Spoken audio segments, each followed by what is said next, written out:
kamaráti, vítajte pri mojom ďalšom videu. Pozdravujem vás srdečne z Malých Karpát. Máme tu krásny slnečný deň. V podstate už koniec júna.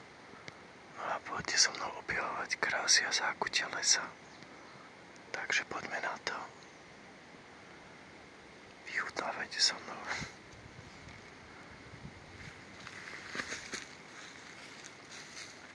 Slnko nám bude za chvíľočku pomaly zapadať, ale ešte stále máme čas. Takže ideme takto. Poďte so mnou. No a čo ma zaujíma, tak to vám ukážem. Alebo len tak porozprávam, že ako sa mám. Čo nové. Takže konečne som sa vybral aj ja už do lesa, lebo už som to spomínal aj v minulosti, že som mal povinnosti. Takže zase po dlhšej dobe. Lebo ono je to také zvláštne, že nechcem, aby to vyznalo nejak spirituálne, ale proste keď už dlhšie nie som v lese, tak fakt akože to spojenie s lesom, s prírodou mi chýba.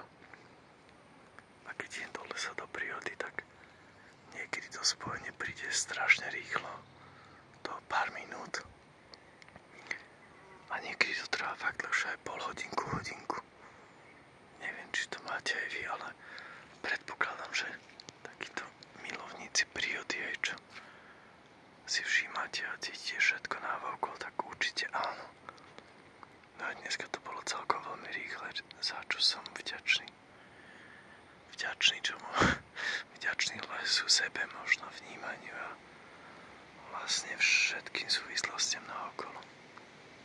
A dokonca sa mi stala aj taká zaujímavá vec, že keď som kráčal cestou takým chodníčkom, spadal som druhý a spontánne som sa rozhodol, že idem tým druhým.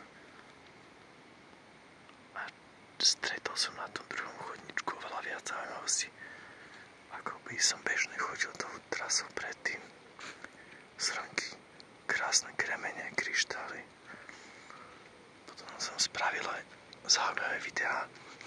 Uvidíte, nechajte sa prekvapiť, ešte vám nebudem hovoriť, o čom sú. Potom aj krásnu srnku, veľkú, obrovskú. A chcem povedať to, že niekedy práve to také spontánne, možno nečakané rozhodnutie vás môže zaviesť úplne niekde inde a stretnete tam to, čo nečakáte, alebo čo by ste vôbec možno nečakali, ale myslím, že to je také nie pravidlo, lebo slovo pravidlo moc nemám rád, ale taká je skúsenosť väčšiny ľudí, že veci prichádzajú, keď ich možno najmenej čakáte, alebo vôbec nečakáte, že čo by ste kde mohli stretnúť alebo akú krásu tam vidieť a vnímať. Napríklad ako toto. Krása. A tento úžasný obrovitánsky strom.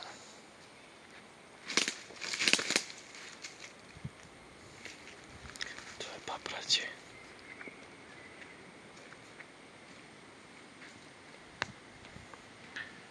Takýto záber ešte urobí nádhera.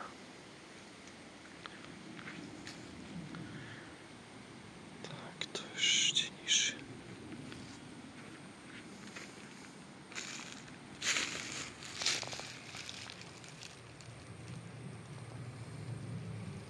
Krása. Ide nám hore lietadlo, tak možno počujete. Možno nie. Ale to nás nevyruší vôbec.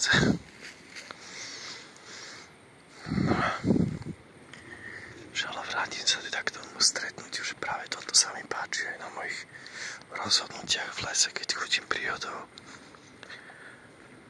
Že aj keď si poviem, že idem do Karpát niekde a potom presne to rozhodovanie, že ktorým chodníčkom doľava doprava,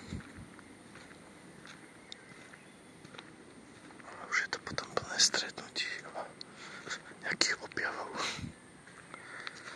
Keďže ja mám strašne rád nejaké to nadšenie z objavovania, či už je to príroda, zvieratá, mys, alebo len nejaký pekný pohľad pri západe slnka pomedzi stromy. Vlastne však to je taký objav. Objav vždy nejakého iného, ako by som to povedal, uhlu pohľadu, vidíte.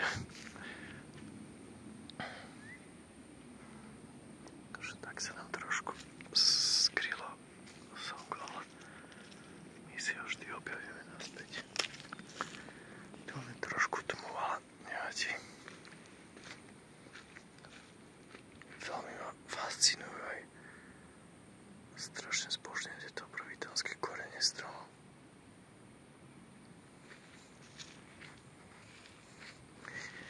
Ja som aj dneska nad tým rozmýšľal, že keď takto vždy idem do lesa, do prírody, tak ono je to taká, proste je to taký,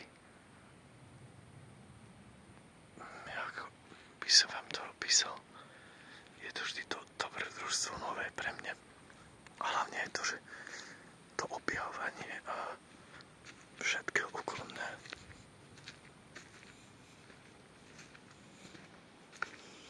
Proste možno je to nejako listovať nejakú knihu a s fascináciou, značením vždy obratiť list a neviete, čo vás čaká na ďalšej strane.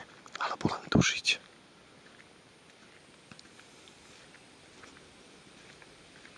No, zoberiem si vás so mnou, priatelia, ešte po tento obrovský padnutý kmeň.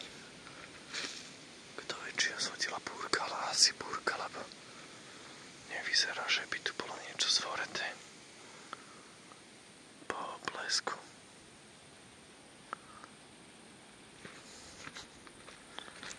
Takže ideme takto.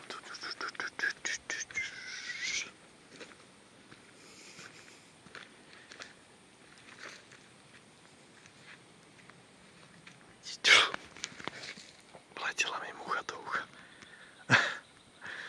Tak preto ten nečakaný pohyb.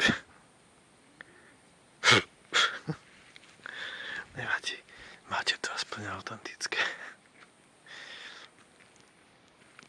Ale ja pokračujem. Nevypínam to. Takže tu máte ten spadnutý veľký strom. A ideme ďalej ešte. No, pôvodne som mal trošku tak, že to na pláne, že toto video by mohlo byť tak 5 minút, ale už to mám 8 minút, no tak to ešte potiahnem do tých 10 minút. Ale verím, že sa vám to páči, že takto.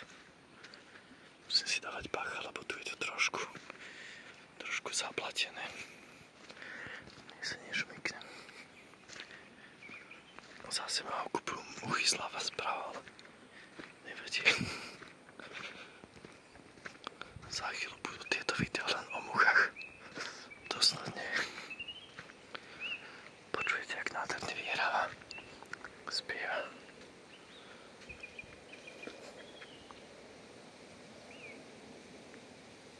Ja poznám len niektoré základné spevy vtákov, ale chcem si sa to trošku aj naštudovať, ktoré sú ktoré.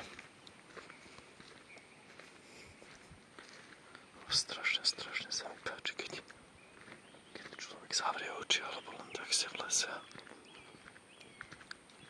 počujete celý ten orchester vtákov ako hraje.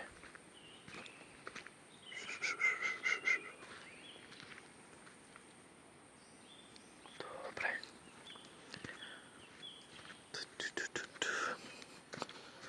Trošku sa sústredím, nech sa tu nevykýpli niekde. A ideme bližšie a bližšie dole. Teda ku tým štebotavým vtákom. No.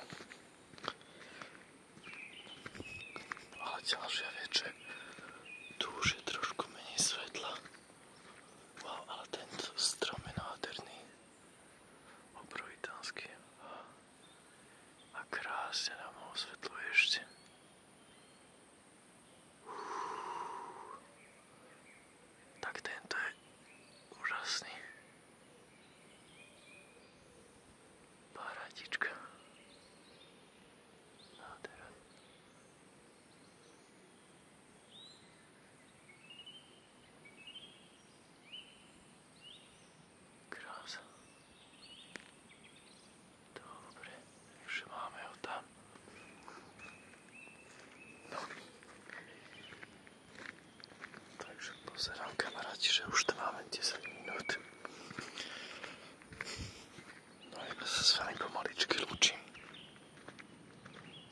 Verím, že sa vám video páčilo, že ste si trošku pri ňom oddychli, zrelaxovali. Teším sa na ďalšie vaše komentáre, zdieľanie, lajky. A pravda, že aj ten nejaký nový odber.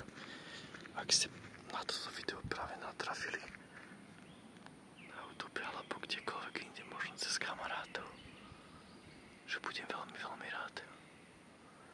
Ako vidíte, teda aj v mojom popise na YouTube, že ja sa nevenujem len čisto ASMR videám, ale v podstate je to aj taký vlog možno v mojom živote, čo ma baví, či už je to zvieratá, mys, umenie, ale nejaká tak vlastná tvorba. Takže v podstate všetko, čo ma zaujme, to tam dávam. Dobre, kamaráti, takže vďaka za pozornosť, učím sa s vami a majte ešte krásny deň. Čaute.